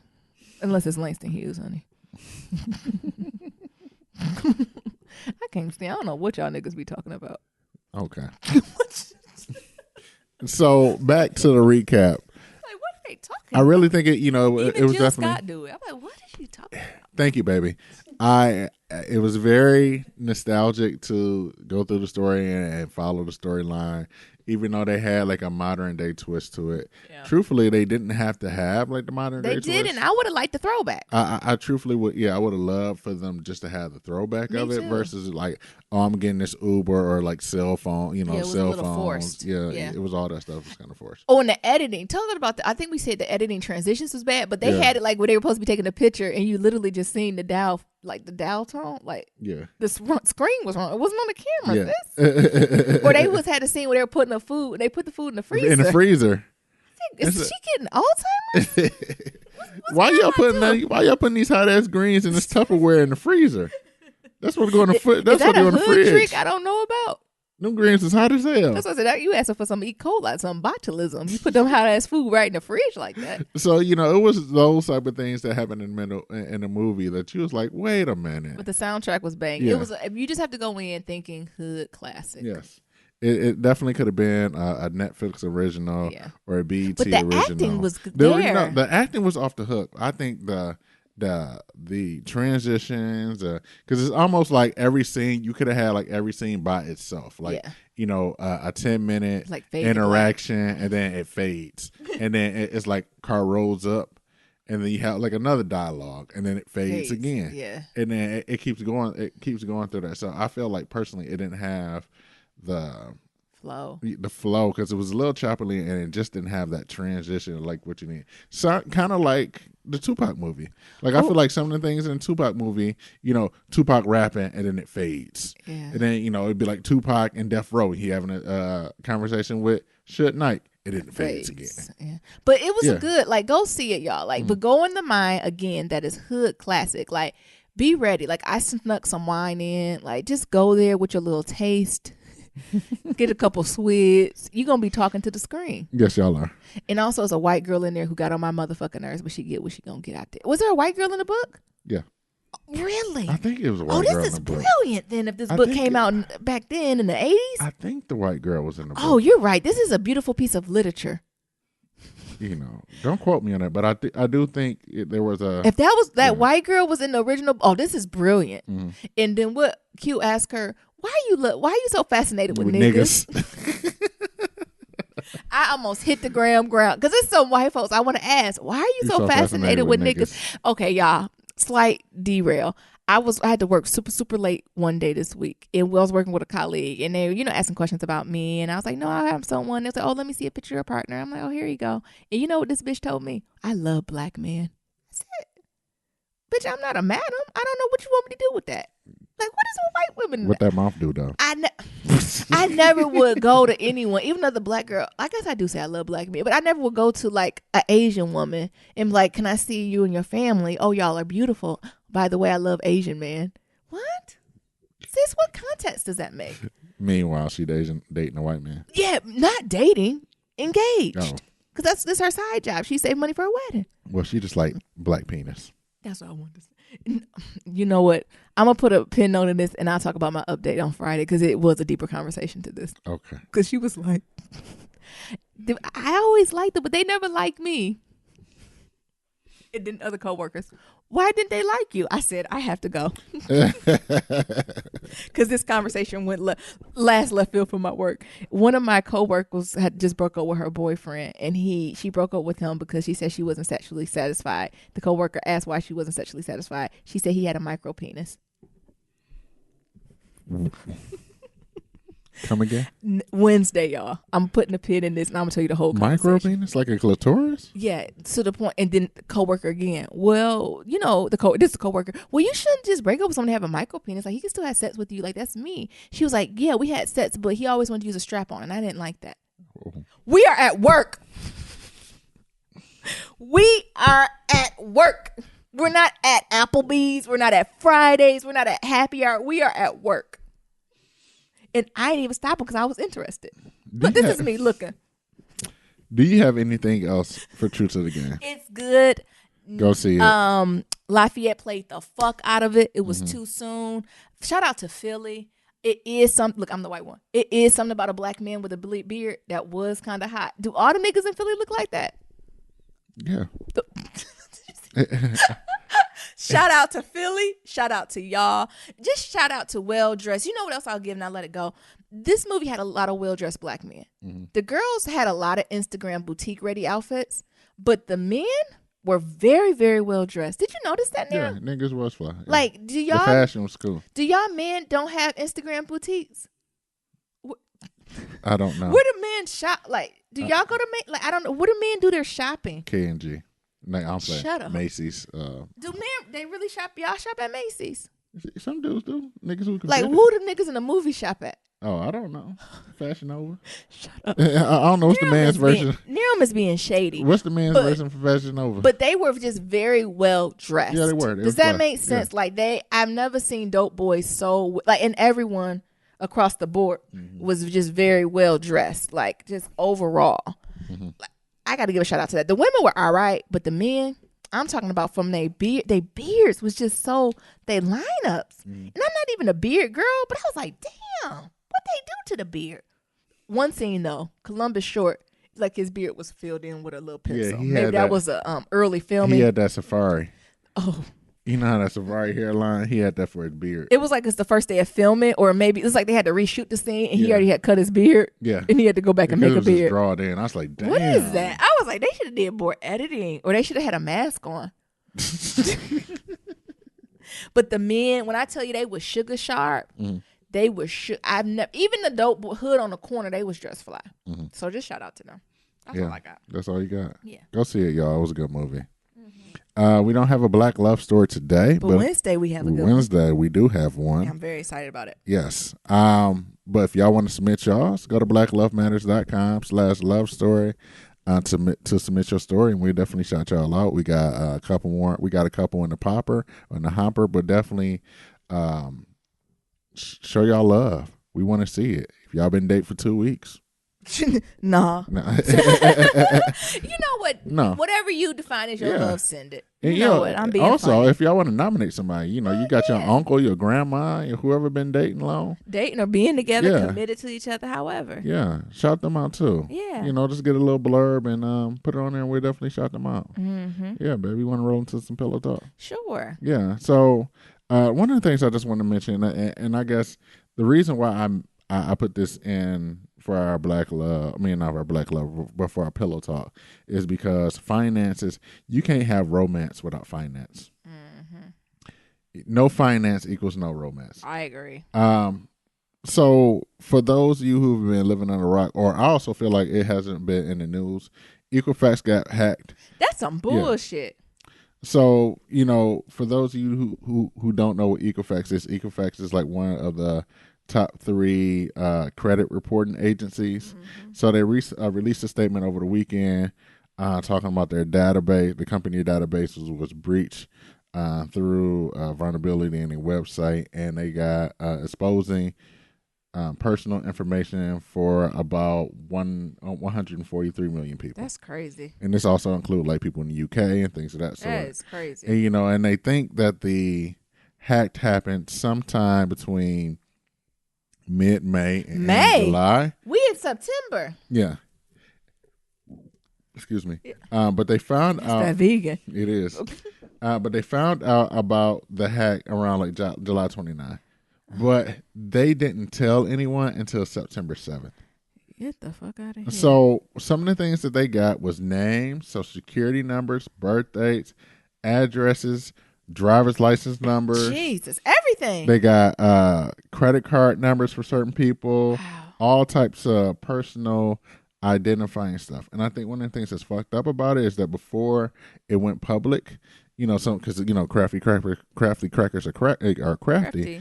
Some of the CEOs or like some of the people that's on the e-board sold about 1 million shares of their stock. Get the hell out of here. Before it went live. And with that type of shit, they stock is already probably like 20% or somewhere like that. Of course. Yeah. So there's a lot of things that's going on, and I know we can't touch on everything that has happened, and I know it probably has updated since we have recorded this, but Equifax, one of the things I also find interesting is that Equifax has a program that's called like Trusted ID, which is supposed to help prevent identity theft and things of that sort and check all that stuff. For a company to sell identity theft protection programs and things of that sort and still get hacked, come on, it's a problem. Something ain't right with this. I know my boy Sir Jeffrey. He's all about the conspiracies. Sir Jeffrey said this is part of the plan. Stick to the plan. This is part of the plan. So, because of these circumstances, like right now, they do have a website you can go check and see if your data has been compromised. But one of the things that I was noticing when I tried to check it is that their website is like a complete mess. Mm-hmm. And even if they, you do put in your information, they give you very obscure information to say, you may or may not be hacked or things of that sort. Shit. So I put together a few tips, and these are some of the things that I'm going to be doing. Look, no, stop. Who filing the class action lawsuit? So there's already 2 class actions going on. There's one in Atlanta, and I think there's one in LA. Come on, New England. Come on. But there are 2 different class actions. They need their asses sued for this. Who did it? Anonymous? Is it y'all? I don't know. I told y'all to go to Sally Mae and Navient. The thing is, and that's one thing. Exactly. If you're going to hack somebody that can student loans. Be beneficial. Come on. So there's a couple things. So they have like this trusted ID program that you can sign up for free, and they give you a free like a year's worth of like threat protection, personal identity theft protection. But I personally wouldn't trust that shit. No. Because how the company that got hacked is going to provide this service. Absolutely. Like I think it should have been from a third party service. Yeah. And one of the things that they don't tell you if you don't read the fine print is that if you sign up for this program, this free program, you waive all your rights to not be able to sue them later on. Oh, that's ultimate craft. Yes. That's crafty shit. Oh my God. So some of the things I just wrote down is that for everybody, all the listeners, your family members, things of that sort, you just need to assume that your information has already been hacked. Yeah. Because all their programs is a hot ass mess and things of that sort. And since it's already been 3 months since everything has passed, go get your credit reports from all 3 places. So Equifax, Transperian, and I can't think of the third one. Experian, or something like that. So go get your free credit reports. You by law you are able to get 1 free credit check, credit report for all 3 reporting agencies once a year. Yes. So it's been about 3 months. Go get it. See if it's anything that's been opened. See if any bank accounts have been TransUnion is the third one. Yeah. So Equifax, Experian, and TransUnion. So go check. Make sure all your shit is together. Go make sure all your mama, your grandma shit together. Yeah, like especially the older people, stuff. I would say. They the ones who really need to be checked on. Another thing that you can do is freeze your credit. Yeah. So you can actually call Equifax, Experian, TransUnion, and have them freeze your credit. And what that does is it forces them, like whenever somebody try to open up a new line of credit, they have to call and verify it's you. And they do that by giving you a PIN when you freeze your credit. Yeah. So definitely do that, especially for anybody that's, you're trying to build your credit, you're trying to get your housing stuff together, you're married, you're trying to get your marriage stuff together and get a loan for your marriage and all the other stuff. This is something you might need to do, just a precaution, so your credit won't get fucked up for, the other stuff that's happening later on in life. Yeah. That's crazy. And I think the last thing is like, looking for like a third party, like fraud alert protection. You can also put fraud alert on Equifax, TransUnion, and Experian, but it's only for 90 days. Yeah. So, and you can refresh it. You just have to keep reminding or like set a reminder in your phone to renew it every 90 days. Yeah. And that's something you can do. And I would say, repeat this process with your family members. And since they have so much information, socials, birth dates, phone numbers, all that stuff, addresses, watch out for tax season. Yes. This might be the time where you probably need to file your taxes as soon as possible. Early, very because early. What they can do is, they got your social security number, they got your address, they can file it they can figure out where you work at, and they can file your taxes and have it sent to somewhere else. And what I haven't had my stuff stolen, but I heard it's a bitch to get your tax money back once it's already been paid out to somebody else. Yeah, I didn't even think about that. Yeah. So it's a lot going on, folks. I felt like I had to bring it up because you can't have romance without good finance, and this is something that will affect us. It will affect people down the line. If you buying a house, if you buying all that stuff. Yeah, if you're trying to buy a car, you're trying to buy a house, you're trying to get a student loan, and all of a sudden all your credit's fucked up, and you don't know what happened. Yeah, and it's not a lot of laws in place. I think Queen Maxine, because she's on the finance committee, for her position in the government. There's not a lot of laws to protect folks who lost their identity. So it's very vague, and it doesn't work in the So if your identity's been lost, I'm sure everyone's been touched by it. If you have not personally someone it takes years to recoup or even to get back to where you began at before you got to that point. So be a little proactive, y'all, while we're still ahead of it. And, my thing is, if this is what they released to us, I don't know what the fuck really happened. Exactly. If this is what they put out there, who knows? And I think that's really went that's down. more or less like the main thing is that when it comes to these big corporate companies, they only release to you what they think you need to know. No. Yeah, so it's other shit going on. So you can only, so they say May to July. This shit could have happened at the beginning of the year. Come on. Hell, it could have been one of them that hacked the shit. That's why I said it might have been inside job. Oh, that's even. Jesus. Thank you, Nero. Mm-hmm. What else we got? Oh, you're still going, honey. But it is serious, especially as we in the house buying season or house selling season. We want all our contracts to go through. We want all our contracts to go through. And all that. Come on. And God, God forbid we get an offer and then some shit pop off. Somebody can't pay this house note. Come on. And then we'd have missed out on offer because of this shit. So it's a lot of stuff that's going on. Yeah. On some lighter notes, because I know that was a bit heavy. Steve Harvey, this nigga always got some controversy.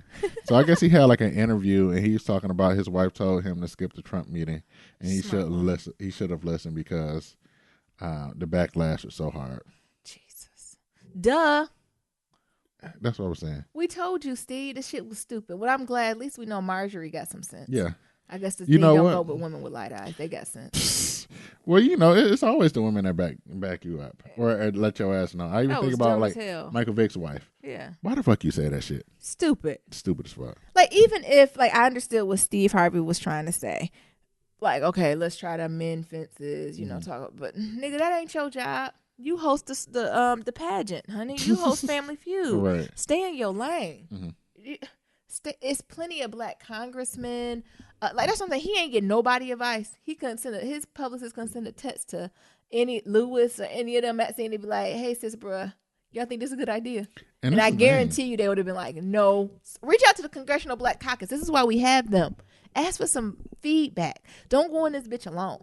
Or that's my thing. If I was going to visit Donald Trump and I'm just as big of an influence, I'm going with the entire Black Caucus. Yes. I'm like, can I bring a guest? I want to bring everybody.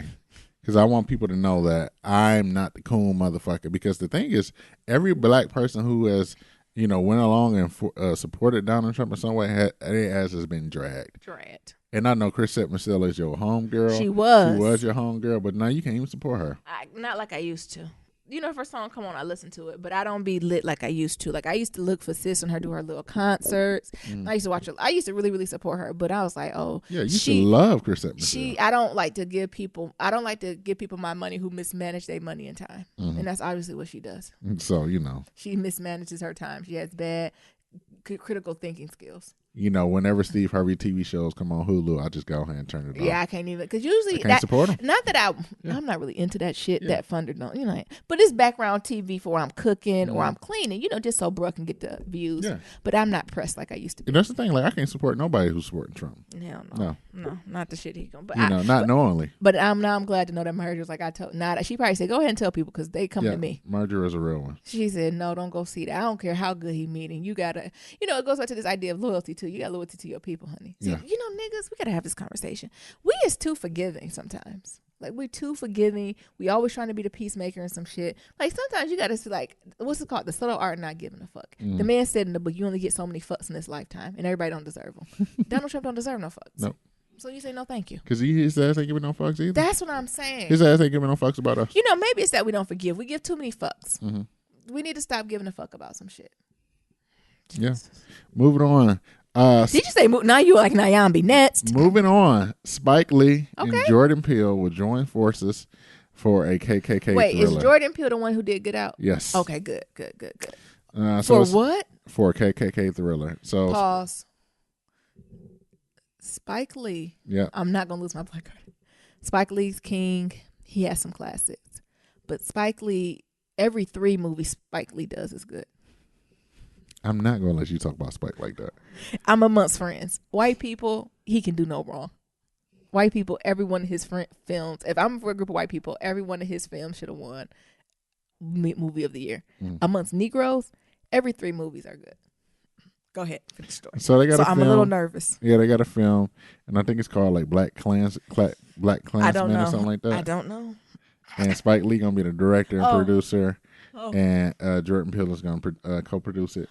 Okay. And it says that Klansman tells the real life true story of Ron Stallsworth, a detective of Colorado Springs, Colorado, who in 1978 answered an ad in a local newspaper seeking new Klansmen.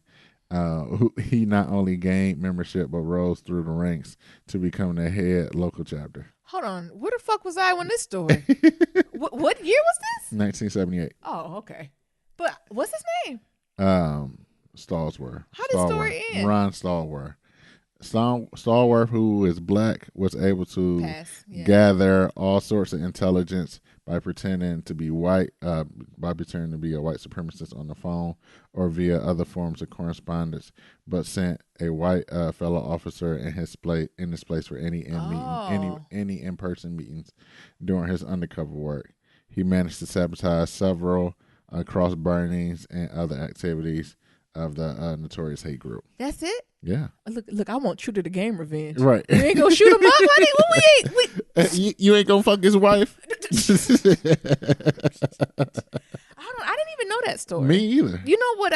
When you saying Klansman and Spike Lee and Jordan Peele, I totally went like, what's his name it used to be on Comedy Central? Who? Dave Chappelle? I went to a David Chappelle skit. Oh. Like I was like, is this a comedy? Mm-mm. Oh, this is a drama. Yes. Okay, I'm sorry. It's a thriller, baby. Okay, my apologies. It's a thriller. I don't know why I thought it was going to be a comedy. I'm excited for it. Oh, yeah, me too. I thought this was going to be a comedy. Mm-mm. I was going to say too soon, not appropriate. No, thank you, Spike. I wonder when it's going to come out. But this is going to be a thriller. Oh, it's going to be sickening then. Yeah. But I stand by my word. Every 3 Spike Lee movies are good. This should be what's the last one he did? I don't know. Exactly. It was like Older Blood of Jesus.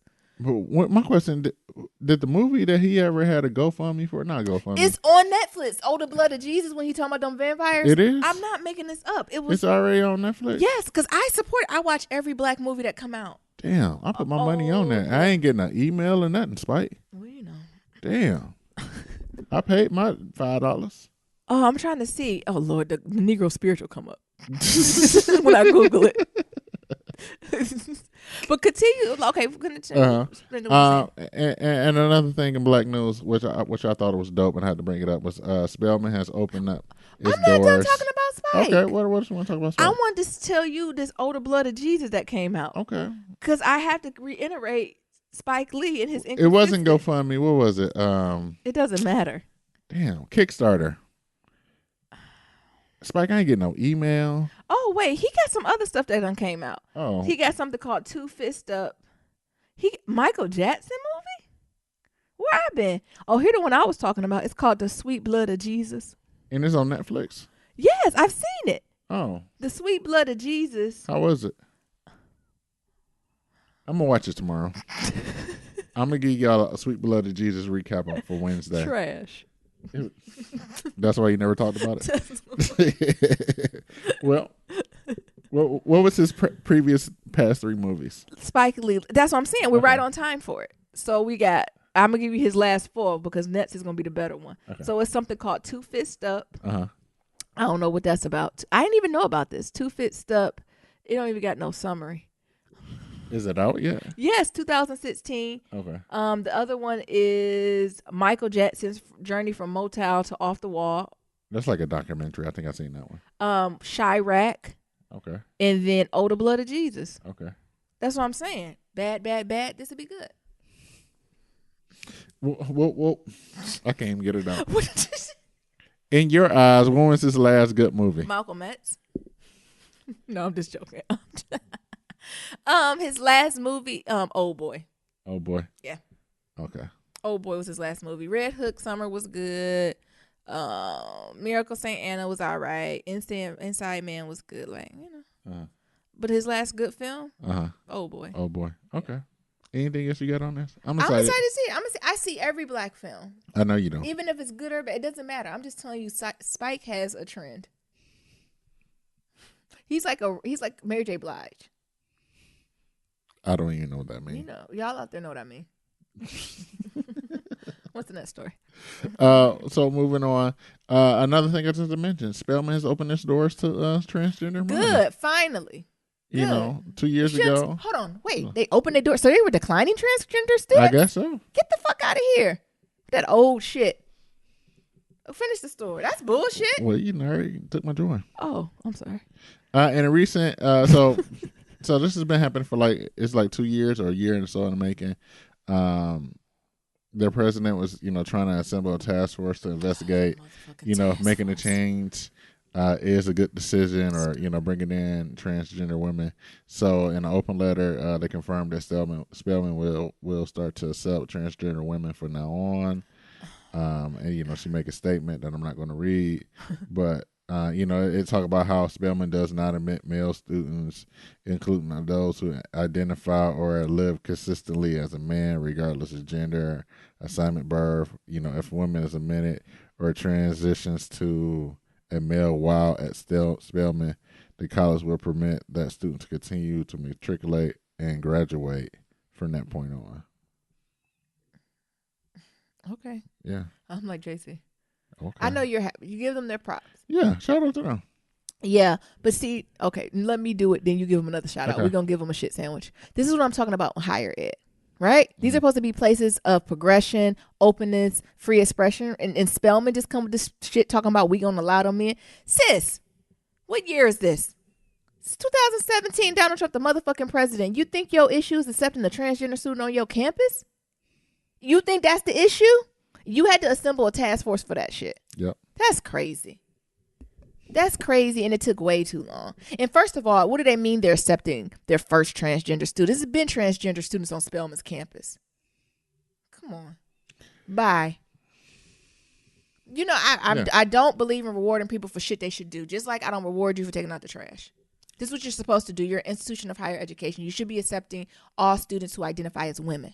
Regardless, be progressive. This is what I'm talking. There's not a women's studies department in Spelman. I know they're pushing the STEMs, honey, allegedly, but there's no women's department. There's no sociology department. There's no psychology department. There's no HDFS. There's no gender studies on Spelman's campus for any faculty member or administrator to step in and make a comment about this. Are we serious? I guess not. What type of bullshit is that? Okay. You don't get it from me, sis.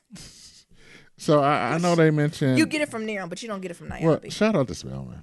It's a long time coming. Fuck! What do you mean? It's been transgender students on this campus for years. I guarantee you that. They just didn't know they was just hiding. Just like gay students. It's been gay students on the motherfucking campuses for years since the beginning of the damn time. But just because they assembled a task force and opened up a cultural center, now it's welcoming. One of the questions I have, because I know I got Naomi riled up. I know they mentioned that, student does. I don't even believe on working at a campus or going to a place that don't even have a rainbow center. It's dangerous. That's one of my cues. If it ain't no rainbow center, no multicultural, I ain't welcome there. Preferably really a rainbow center. Go ahead, Neil. Thank you, baby. Yeah. Bullshit. In the statement, she mentioned that, Spelman does not admit male students, including students who have self-identified or are living consistently as a male, regardless of gender, birth assignment. So, but they do mention, like, if a woman is admitted and then transitions to male, they can be able to stay at Spelman. But what if, like, a man transitions to a woman? Like, can they go to Spelman? I don't think that's fully. Is that what this is about?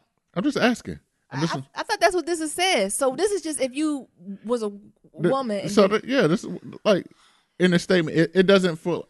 Okay. I personally would have liked it to be written out like full statement, like how they got it here. Like if a woman was admitted and transitioned to a male while a student at Spelman, the college will permit that student to continue to matriculate and graduate from Spelman. My question was, what if a person before they was admitted to Spelman and was a male and transitioned to a woman, yes, would they be admitted to Spelman? I thought that's what this was for. That's what I was assuming, that if the prospective student was born a male and then transitioned to a woman either through surgery, hormones, or just self-identification, now they're able to attend this school where previously they couldn't. That's how I interpret it. But these schools, so in the dark ages, maybe not. But that's the thing. Like I just, me personally, I would like it more in black and white. Yeah. Like I know what they're saying. Like does not admit male students, including those who are self-identified. So if you are a male, and you haven't been able to go through this fully transition. I'm not PC here. But you self-identify as a woman. Yeah. When you apply, are they able to get in? It doesn't say here. Like, it's not in black and white versus this statement where there's like a woman who was there and was admitted and then they transitioned to a male, they're able to stay. Versus, I was just like, me personally, I would just like both of those situations in black and white in this. Yeah, they did that on purpose. Mm-hmm. From working at a university, they did that. They made it gray on purpose. Yeah, because it's gray there in this statement. And plus, I don't have a full statement, but this is what I seen. I mean, congratulations for them making a step forward, but that ain't enough. Mm-hmm. I want them to do more. I just think we have bigger fish to fry than worrying about how folks self-identify. Gotcha. If someone goes to the point of self-identifying as a woman and meets the criteria to get into your university, like what I always go to people. So what are you scared of? Mm-hmm. You know, I was in trouble for that. I always ask, so what are you scared of? So what can happen? Mm-hmm. So we let in a transgender woman, so someone who birthed a male by birth, but then self-identify, through dress, surgery, whatever, hormones, decide to be a woman. What are we worried about? Mm. And then that's when the stereotypes, very conservative thoughts, fears, and prejudice start coming out. Yeah, and I think that's the whole conservative adage. It's going to be a man who pretend to be a woman and then go around raping bitches? That's what they think going to happen. Yeah, that's the common... and how one man going to go rape the whole campus of Spelman? What the fuck? Them bitches is weak if they let that... One? I get what you're saying. Like, it's but just I feel like that's the same age-old adage. Like, so it's like with the bathrooms. Yeah, that's what they go into bathrooms. Like, a man's going to dress up as a woman and go up in there and rape little girls. What are you talking about? They need to have laws about washing hands. Why are they talking about you like being a man and woman? It should be all gender-neutral bathrooms, and you should go to jail if you don't wash your hands. That's the law we should be fighting over right now. True that. I understand. I'm glad for them taking a step forward, but I hope they take an even bigger step forward. I like a good gender neutral bathroom. They're usually bigger. I can like spread out. I love a gender neutral. I usually want to go take my dumps at. Yeah. Oh my God, Nero. I'm sorry. You ain't got to do all that. I mean, and then the other thing is, asking about where the students would live. Like now on a lot of PWIs, they have gender. They don't have gender rooming. So a lot of campuses still women live with women, men live with men. But there's a lot of dorms out there now where it's men and women that can live together. I mean, that's the real damn world too. That's what I'm saying. Again, we try to put these colleges to prepare folks, air quotes, for the real world and expose to different people. Well, hell, we can't even have men and women living together. Right. They said isolated. Like they're not fucking regardless. Jesus. Because they're fucking. Mom and dad, you just sent your kid to college. Hope you sent a condom because they're fucking. Yeah. Coming someone who worked on campus, it was an RA and all that, but they're fucking. Yeah, they're fucking. Hope you sent them a condom. Do we have any kitchen table talk? Yes. What? I feel a little. Am I on 10 today? You in rare form today, baby. Why you stop in rare form? You are in rare form. That got me ticked off for my transgender community. Like this is what is it called when you give false generosity? Yeah. Go on with that false generosity spelling. Don't get me talking about spelling. I'm trying to be. I believe in a black woman's college, but as always, to submit your questions for Kitchen Table Talk, shoot us an email at blacklovematters@gmail.com. Today, our letter reads, Hey, Niram and Nyambi, the topic of getting married at a later age had me thinking about common law marriage. I live in Texas, and the law says all a couple has to do is tell others they are married and are living and are living together for a year. I've been living with my girlfriend for a year and a half. I'm 27. She's 25. We've had the conversation about marriage a couple times. She's been thinking about planning for the future for a while, but I'm more focused on getting established and getting rid of most of my debt, student loans, cleaning up credit reports. Do you know Equifax? Come on. Yeah, and get Equifax. Come on. So I'm a bit torn of thinking everything will work with such a big commitment, even though we both have a lot of room for self-improvement. But also, she asks me often if we will be together forever, and I'm always honest with her by saying I'm not 100% sure. Then she gets upset and sometimes cries because she feels I'm the one for her. I do love her, and this has been my longest relationship for 2 years and a few months.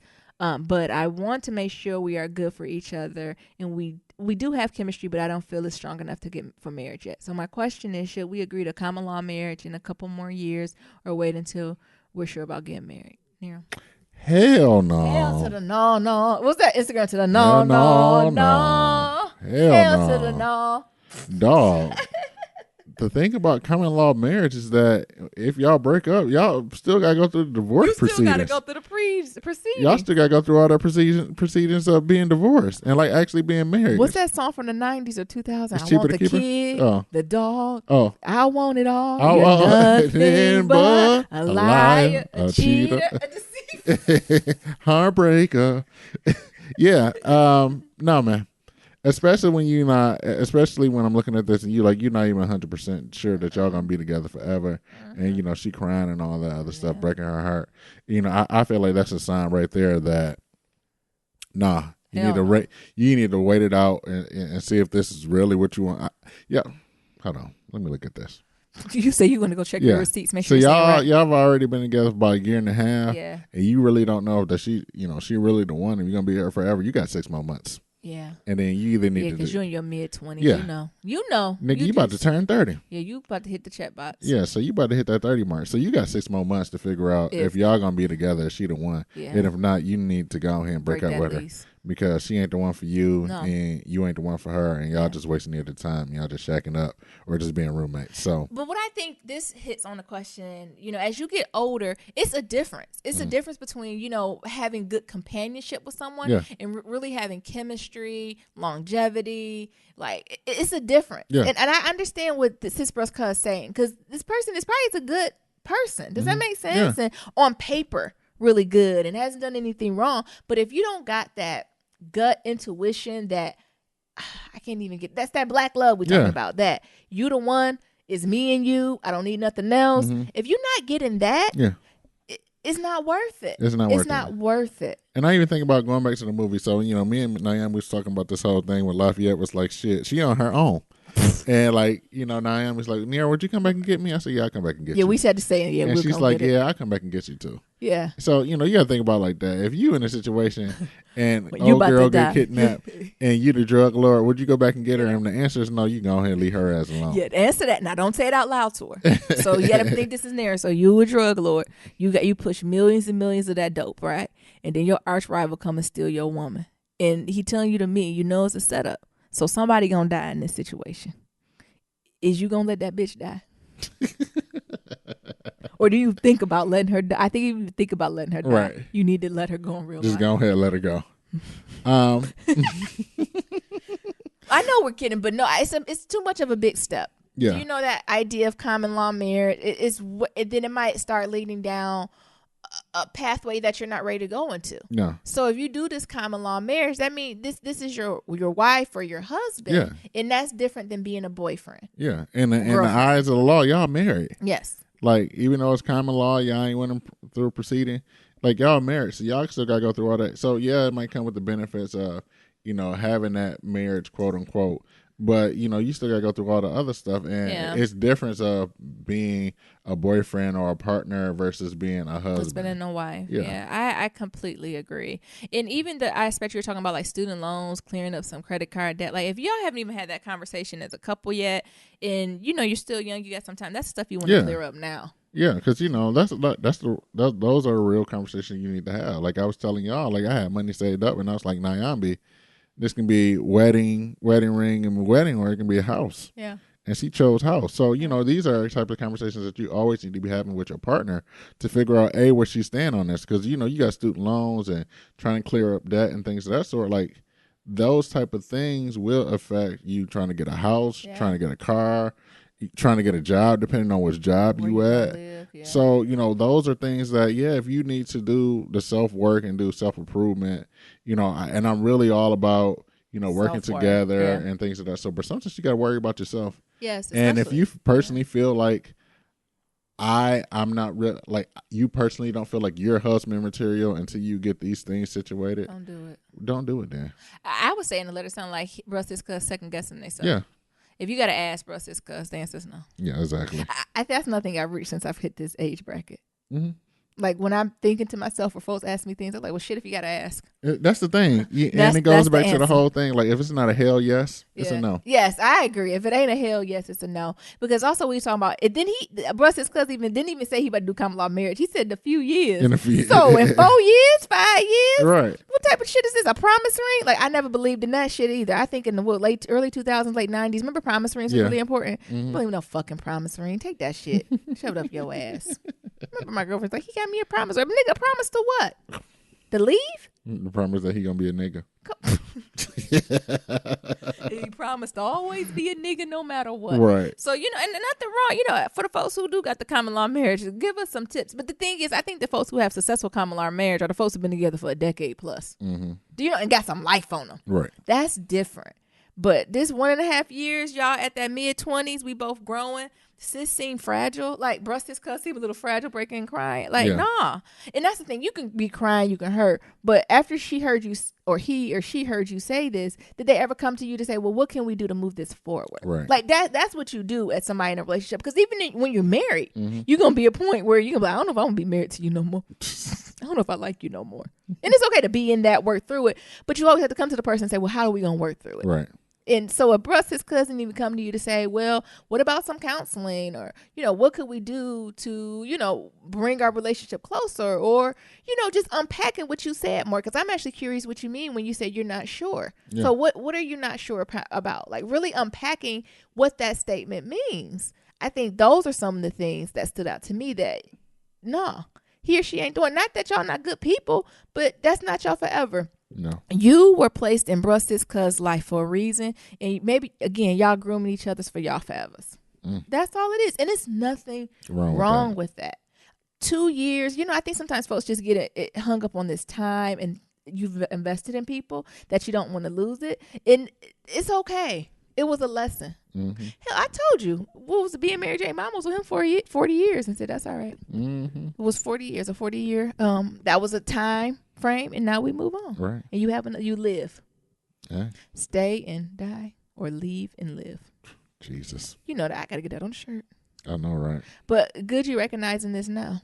Yeah, man. Good luck. Good luck. Don't have no kids, or don't get a dog. Yes. Use condoms. Use proper compensation. Because I don't want to let talk about y'all done had this cheering. Now you done had this cheering. I want to hear about love. Now daddy looking at you to get a shotgun marriage. I wasn't even thinking about that. But I'm thinking now that children involved, kids are involved, it ain't about y'all no more. Nope. You have to focus on this child, how to get them the best. Like, I don't give a damn about love. You got to at least get this child through the first 4 years of their life. Mm-hmm. Then y'all can begin thinking about love either with each other or outside. Right. And just because y'all got a kid doesn't mean y'all going to get together closer. I would argue the opposite. Hey. Well, good luck, sis Raquel. Let us know what's going on with that, though. Yeah. But our answer is a big no. But we're not saying break up, but I don't think I will go down the route of common law marriage. Be in the age y'all at as long as you're together. I think if you're going to be with them. Near, I'm giving you 6 months. I'm giving you 6 months. Near, said figure it out in 6 months what you want to do. You're 27. Yeah. I figure during this, you're going to turn 28. Yeah. You pushing 30. Yeah. Go ahead. Y'all been together for 2 years or going on 2 years. Yeah, you got 6 months. Yeah. And decide. You need to go ahead and decide and figure out if this is the one. If not, leave. You need to move on. Absolutely. Yeah. Do both of y'all a favor. Mm-hmm. Yeah. Alrighty.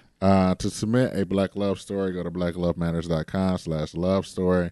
To submit your kitchen table talk, shoot us an email at blacklovematters@gmail.com. Remember, that's black with no K.